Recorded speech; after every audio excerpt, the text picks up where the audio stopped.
On the dosing thing, one of the things that as you were speaking, I was thinking about how with phytocannabinoids, CBD in particular, you can't take too much. You can't take too much and be harmed. You'll just go to sleep, right? You'll just be really dopey and go to sleep, but you'll be just fine. Yeah. And in particular, you know, in a lot of patients too, how same, we introduce CBD, start with CBD, we add a little THC, and then we tweak with the nutraceuticals. A lot of times, right? This is all about microdosing.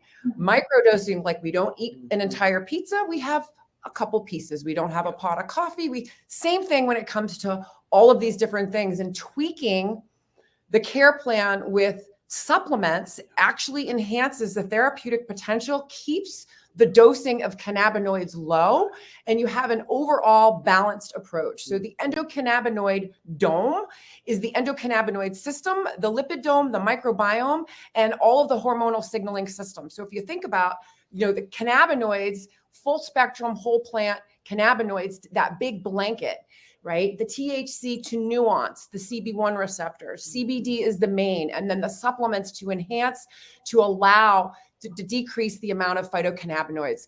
That's what I have found, supplements in particular that have helped me with, is to keeping my THC doses low and keeping my system balanced. And in particular, echinacea, I found very particular, actually activates CB2 receptors at half the strength of THC.